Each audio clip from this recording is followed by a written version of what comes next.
Olá, pessoal. A aula de hoje será sobre doença do refluxo gastroesofágico, uma doença muito prevalente no nosso meio. Definição de doença do refluxo, que é uma afecção crônica decorrente do refluxo retrógrado.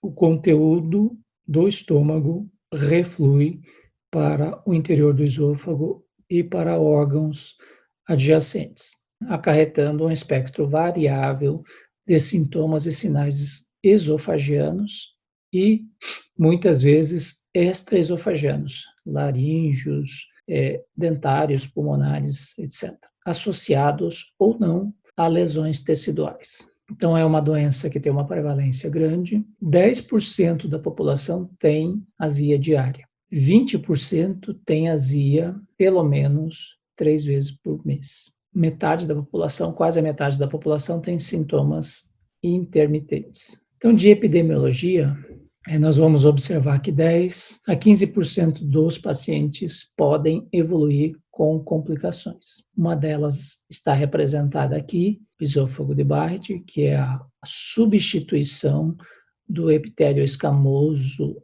esofágico por um epitélio colunar, intestinal. Então, essa condição é uma condição que predispõe ao câncer, ao adenocarcinoma da porção final do esôfago. E esse risco, obviamente, é baixo. Pacientes com doença do refluxo complicada, com esôfago de Barrett, têm um risco aumentado de desenvolver adenocarcinoma de 1 a cada 1.000 pacientes por ano. Então, esse risco é considerado baixo. E a doença do refluxo é a terceira causa mais comum de tosse crônica. Então, aqui visibilizamos o adenocarcinoma associado a um esôfago de Barrett.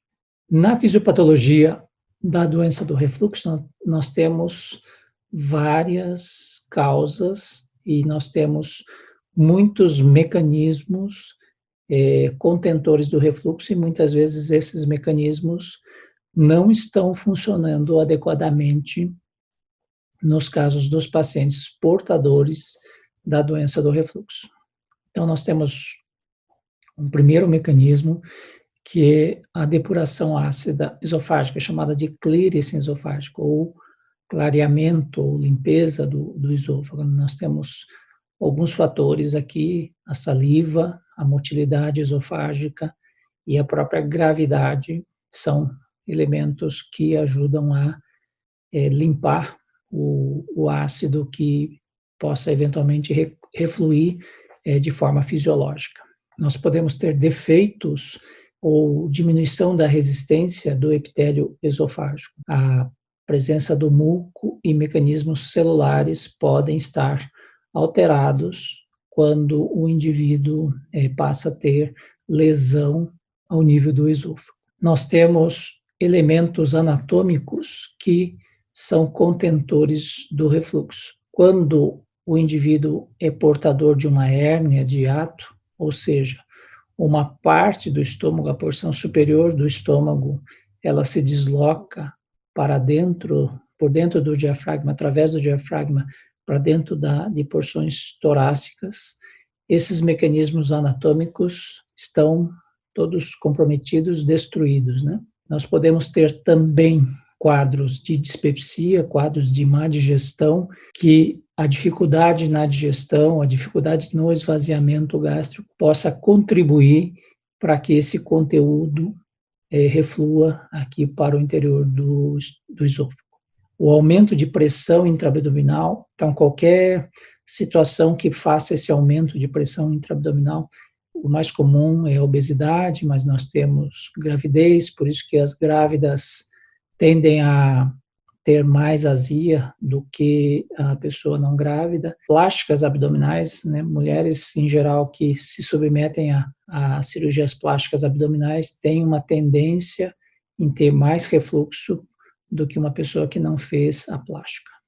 Dentre os mecanismos anatômicos, nós temos a presença do esfíncter inferior do esôfago, que é uma área muscular, né, na porção final do esôfago, que faz com que esta região tenha uma pressão maior, que faça com que essa região funcione, tenha um mecanismo esfincteriano, né?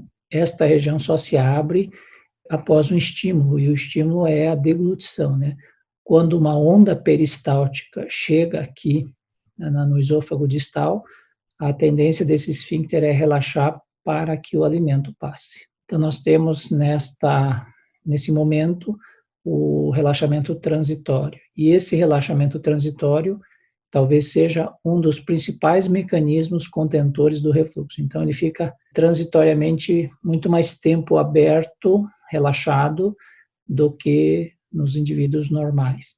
Nós vamos observar que existe uma hipotonia, uma hipotensão desse esfíncter no exame chamado de manometria, que iremos comentar mais para frente.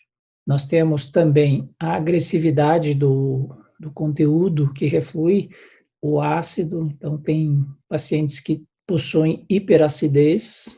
Então, essa hiperacidez é mais agressiva quando ela reflui aqui no esôfago, provocando mais lesão, mais esofagite. E o conteúdo que reflui pode ser também não ácido, pode ser biliar, por exemplo, em que a combinação de refluxo ácido e biliar pode ser mais lesivo para a mucosa esofágica. Então, nós observamos aqui nessa outra figura que nós temos mecanismos intrínsecos, o qual o esfíncter inferior do esôfago faz parte. Nós temos anatomicamente a crura diafragmática, ou seja, esse pilar direito do diafragma é um grande mecanismo contentor do refluxo. O ligamento freno-esofágico é uma fina membrana que liga o diafragma ao esôfago. A musculatura longitudinal do esôfago, a musculatura circular, que é mais interna, a longitudinal é mais externa.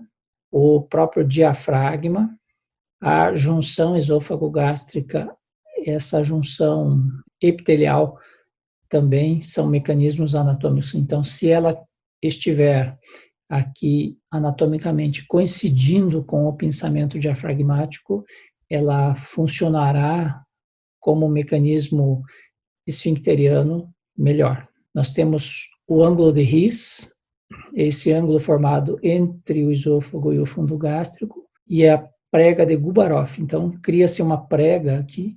Quando o estômago enche-se de alimento e enche-se de ar aqui no fundo gástrico, há uma agudização, há uma compressão desse conteúdo, desse ar, sobre o esôfago abdominal, e isso faz com que no pós-prandial haja uma maior pressão nesta região para que se evite o refluxo. Mais uma vez, comentando sobre a membrana freno-esofágica aqui, o pilar direito do diafragma está aqui, o segmento de esôfago abdominal, então é necessário um segmento de 3, 4 centímetros de esôfago abdominal. Na cirurgia nós corrigimos isso, nós colocamos o estômago de volta dentro da cavidade abdominal, recriamos esse segmento de esôfago abdominal.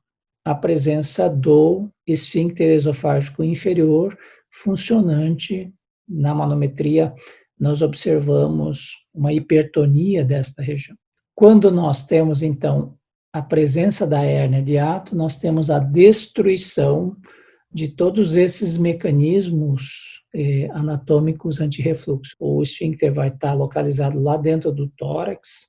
O tórax possui uma pressão negativa, então a tendência da pressão do tórax é abrir esse esfíncter. Quando esse esfíncter está dentro da porção intraabdominal, ela recebe uma pressão positiva, então a tendência, quando está com uma anatomia normal ou reconstituída, a tendência desse esfíncter é funcionar melhor.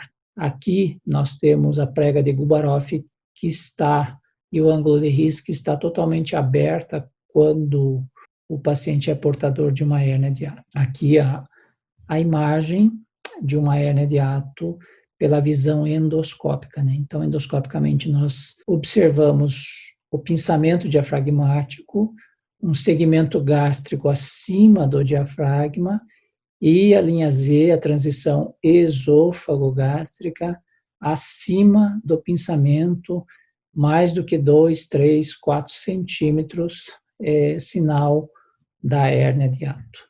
A maioria dos pacientes segue um curso benigno, porém, 40% podem desenvolver esofagite e 20% pode se apresentar de uma forma grave, né? Então, vou mostrar as formas graves aqui, que é uma esofagite com úlceras. Nós podemos ter complicações como estenose de 8 a 20%, então a fibrose após a cicatrização da esofagite é tão intensa que acaba estenosando o esôfago distal.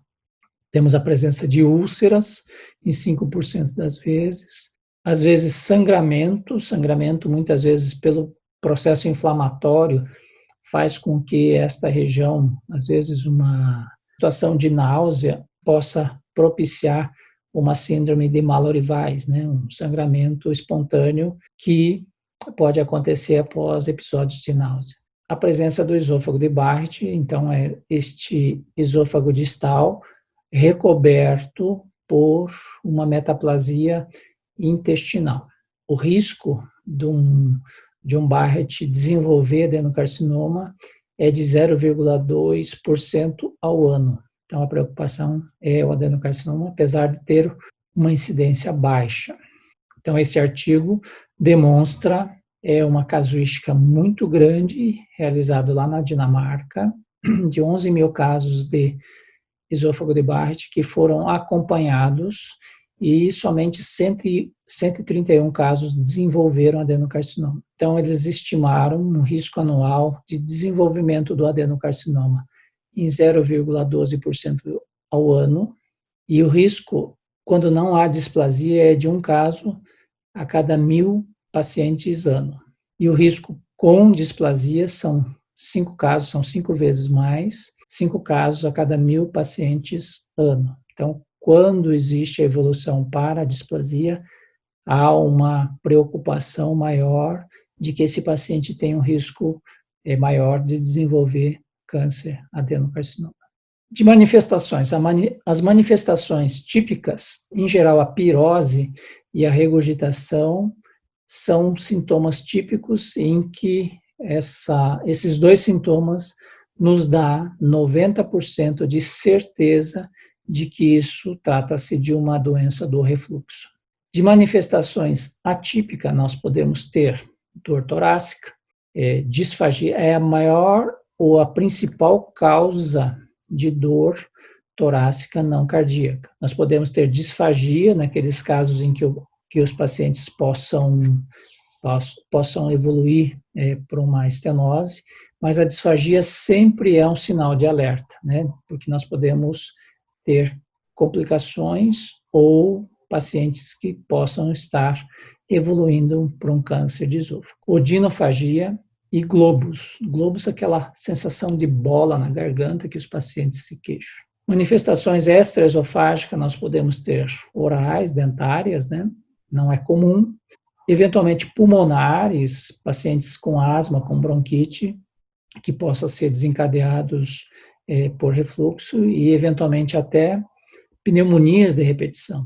E as mais comuns são as otorrinolaringológicas, como a laringite posterior, em que desencadeia sintomas como tosse, como rouquidão ou como inflamações ou infecções na garganta. Pacientes com manifestações atípicas frequentemente não apresentam pirose ou regurgitação. Então, muitas vezes o paciente chega no nosso consultório encaminhado do otorrinolaringologista porque está com tosse, porque está com rouquidão e não tem sintomas típicos de pirose. Sinais de alerta, então. Os sinais de alerta são disfagia, odinofagia, anemia ou sangramento, saciedade precoce, perda de peso, dor abdominal e dispepsia. Então, isso aqui são sintomas, são quadros muitas vezes associados à doença do refluxo.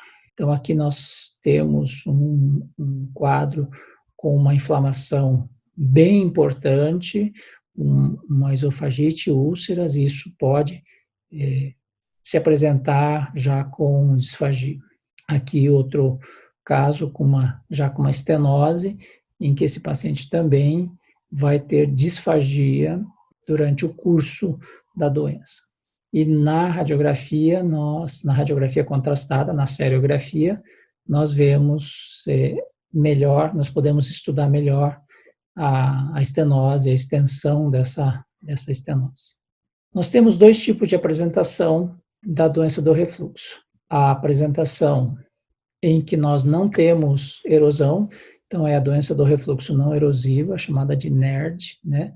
Non-Erosive Reflux Disease, com presença de sintomas associados à doença do refluxo com ausência de erosões ao exame endoscópico.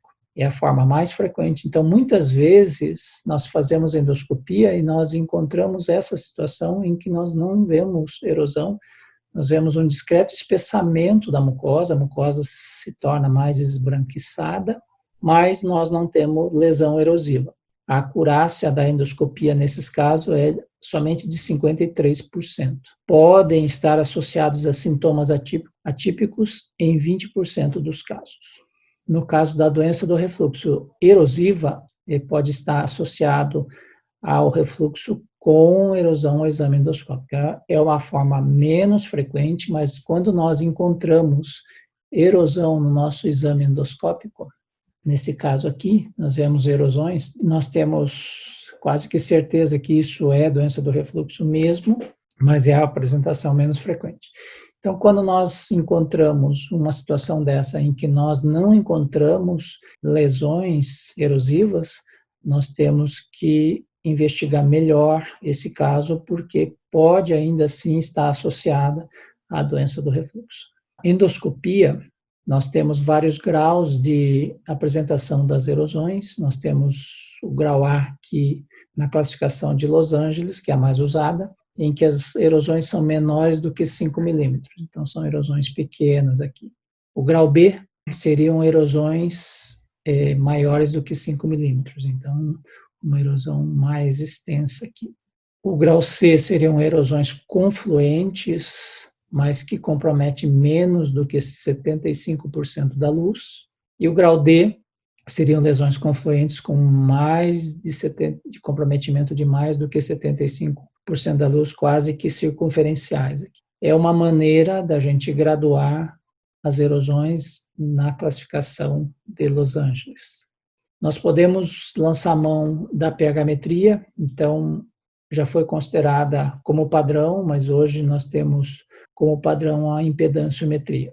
É um sensor de pH que nós inserimos uma sonda pelo nariz e essa sonda fica conectada neste holter que o paciente ou a paciente vai utilizar durante 24 horas. Ela vai monitorizar o pH do esôfago. Vai me dizer quantas vezes esse refluxo acontece durante essas 24 horas, se acontece mais durante o dia, se acontece mais durante o sono. Então, indicado em pacientes não respondedores ao IBP. A utilização do IBP é um teste terapêutico. Em pacientes jovens, em que nós temos um risco menor de desenvolvimento de complicações, eu posso lançar mão do teste terapêutico, eu posso utilizar o IBP para ver se esse paciente responde. Com 2 canais, eu tenho um canal no esôfago distal e o outro sensor no esôfago proximal, em que eu indico para pacientes portadores de manifestações atípicas, né? Paciente que tem tosse, paciente que tem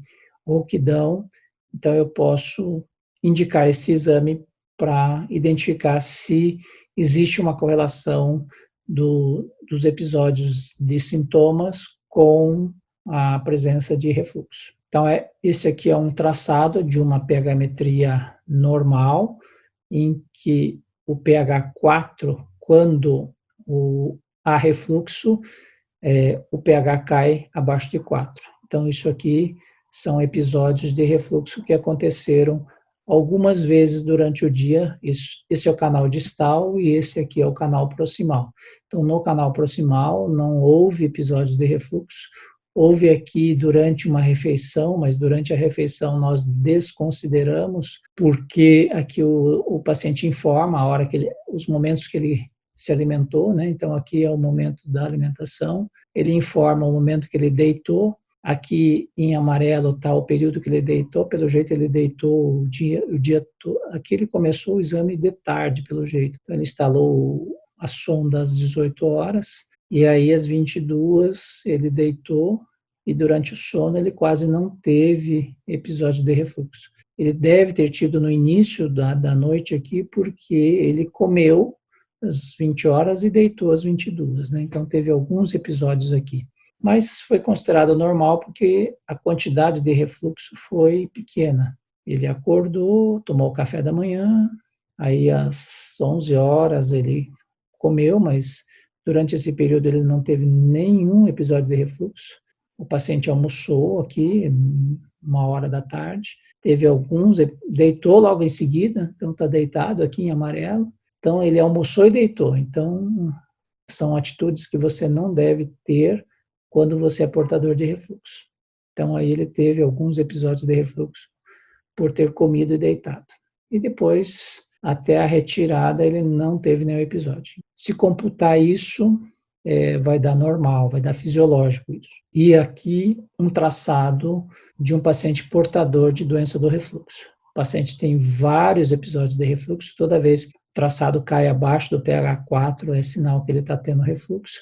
Então ele teve vários episódios durante o dia, às 6 da manhã aqui ele teve episódios de refluxo aqui, até prolongados aqui. Depois ele acordou, tomou um café da manhã, e durante o dia, 10 horas da manhã, meio-dia, 14 horas, teve muitos episódios de refluxo. Inclusive no canal cervical, teve alguns episódios de refluxo também. Então quer dizer que esse refluxo que aconteceu lá embaixo chegou até a região cervical, dando como patológico esse traçado, esse exame. Um exame típico de um paciente portador de doença do refluxo.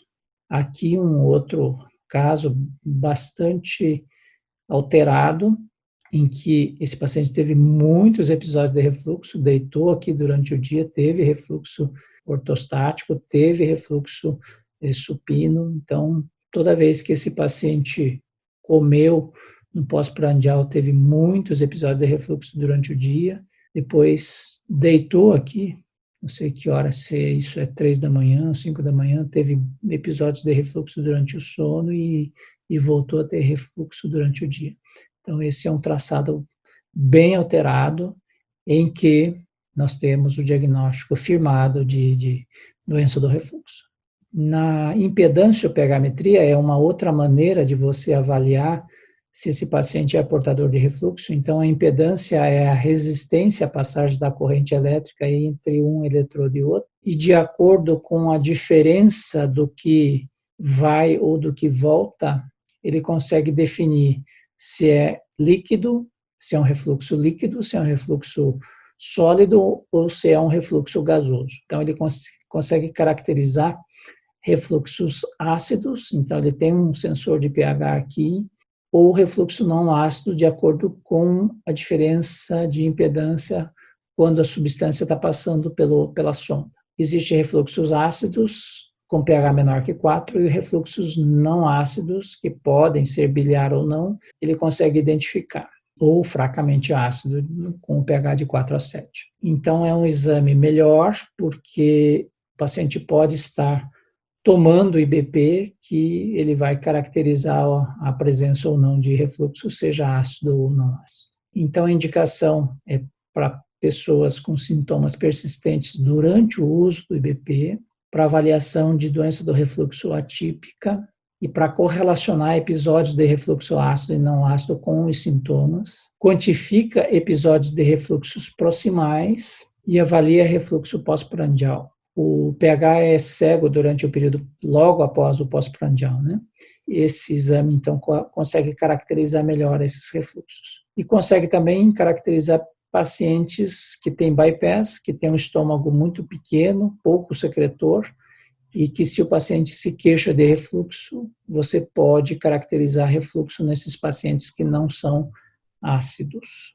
Nós temos outros exames, a radiologia, a radiografia contrastada, a seriografia, tem uma baixa sensibilidade e especificidade para o diagnóstico de refluxo.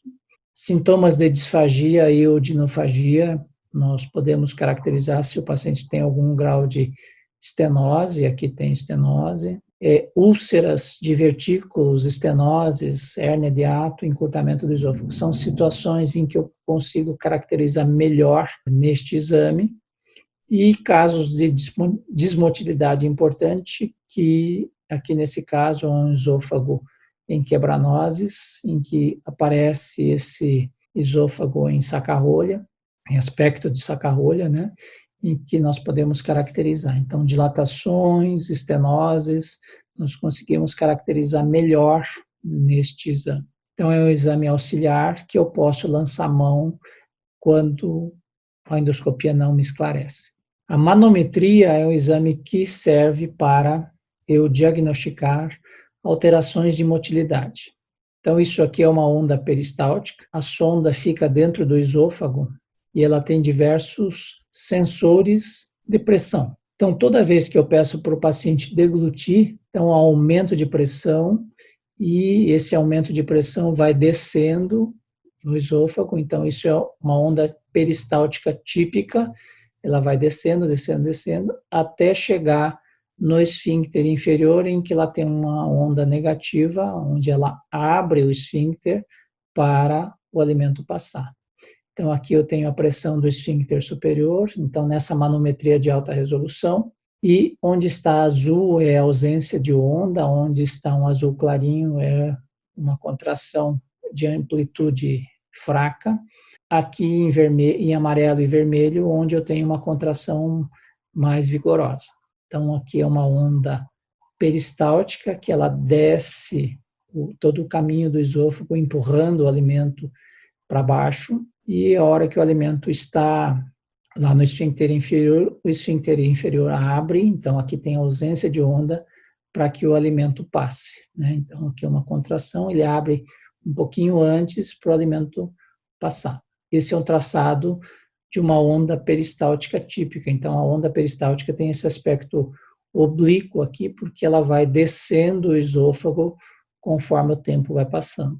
Na acalásia, não temos contração, nós não temos onda peristáltica. Então, essa é uma classificação de acalásia de Chicago, ausência total de contração. Nós não temos contrações.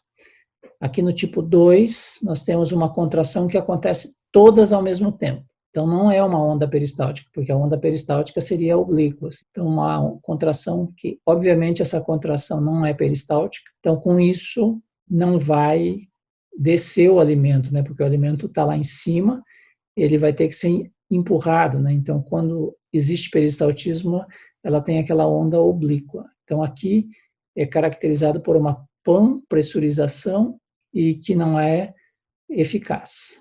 E o tipo 3, que é um tipo espástico, que tem uma alta contração, até parece iniciar uma onda peristáltica aqui, mas ela é interrompida aqui no meio, e depois no esôfago distal ela tem aqui um espasmo. Isso causa dor, é o período que o paciente relata que tem odinofagia.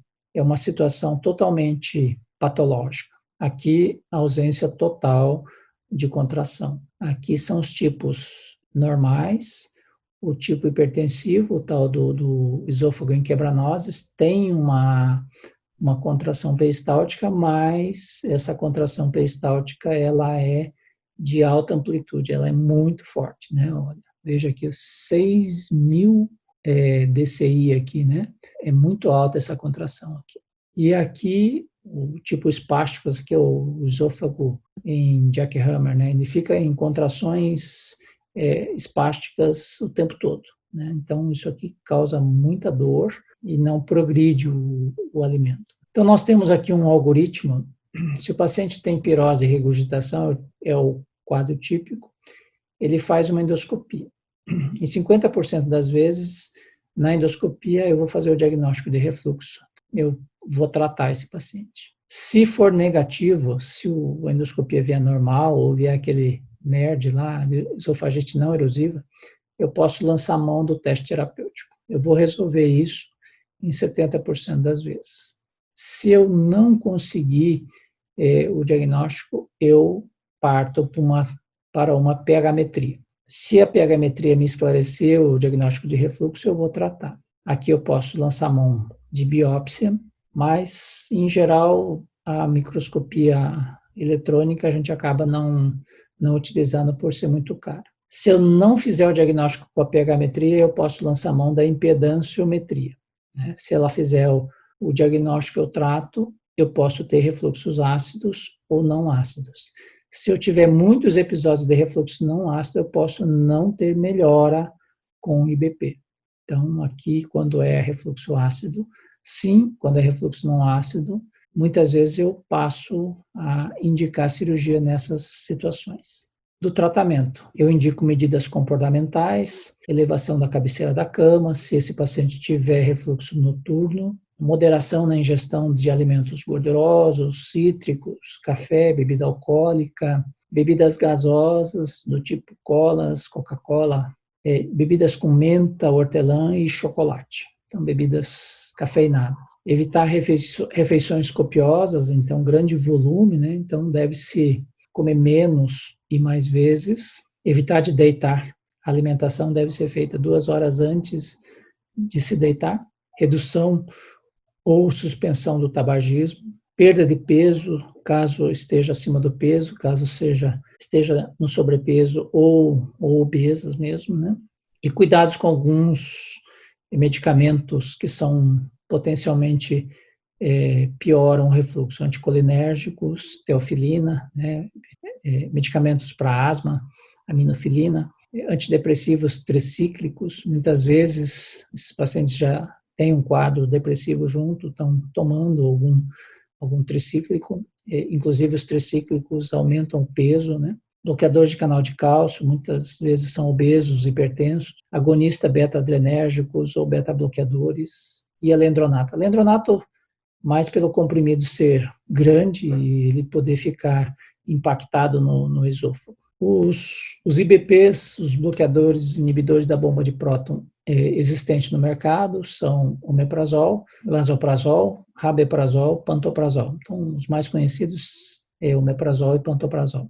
Dos mais novos, o esomeprazol, o pantoprazol magnésio e, recentemente, o deslanzoprazol, que ele já vem com uma dose dobrada, né? Então, 60 miligramas de deslanzoprazol equivale a 80 miligramas de pantoprazol, esomeprazol ou omeprazol. Então, isso é tomado uma dose de manhã em jejum ou, eventualmente, você pode fazer uma dose dobrada se não houver uma resposta boa. Fazer uma dose de manhã, uma dose noturna. Então, nós fazemos as medidas comportamentais, iniciamos com o inibidor da bomba de próton em dose plena, de 4 a 8 semanas, reavaliamos. Então, fazemos a revisão. Se o sintoma for ausente, nós podemos fazer um tratamento de demanda, utilizar o IBP quando recidivar os sintomas. Se os sintomas estiverem melhorados, eu posso reduzir a dose.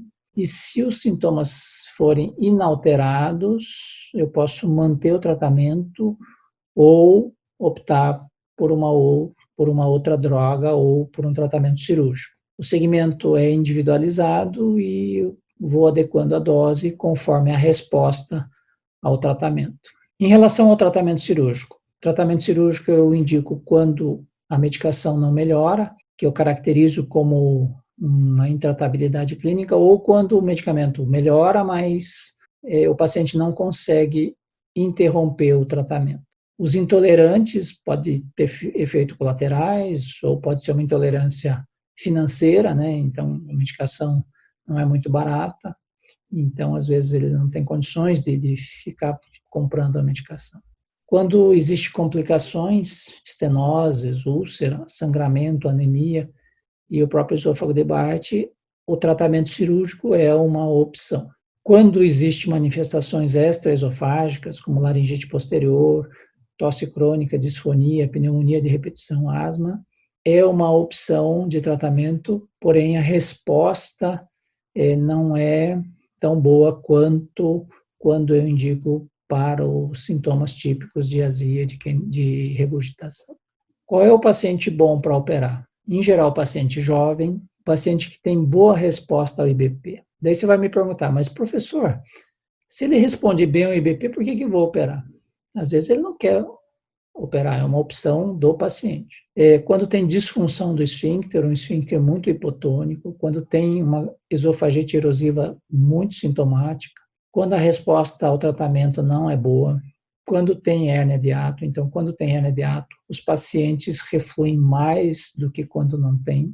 É necessário a ausência de distúrbio motor, porque você operar em pacientes que tenham distúrbios motores, a resposta não é boa. E quando é uma opção do tratamento do paciente de interromper o tratamento medicamentoso devido ao custo, devido à conveniência dele. Aqui uma foto em que nós vemos os pilares diafragmáticos dissecados e ato diafragmático alargado aqui. Nós temos que fazer uma aproximação, dar pontos aqui para realizar a hiatoplastia. Aqui nós vemos o segmento de esôfago abdominal. Aqui, então, vocês vejam os pilares diafragmáticos dissecados, o hiato bem alargado e o segmento de esôfago abdominal. Aqui. O estômago começa aqui embaixo. Então, nós damos pontos aqui no diafragma, nós aproximamos esses pilares diafragmáticos aqui com fio inabsorvível desta maneira. Nós damos 1 ponto, 2 pontos, 3 pontos, quantos forem necessários para que haja um fechamento desse hiato diafragmático. Esse tempo é o chamado de hiatoplastia. E depois nós vamos confeccionar a fundoplicatura para criar o mecanismo valvular. Então eu pego o fundo gástrico e passo por trás do esôfago e vou fechar aqui na frente para envolver o esôfago abdominal com o fundo gástrico. Por isso que esse tempo se chama fundoplicatura. Então, eu faço a dissecção do esôfago abdominal e dou um ponto deste lado do fundo com o outro lado e acabo fechando o fundo gástrico ao redor do esôfago.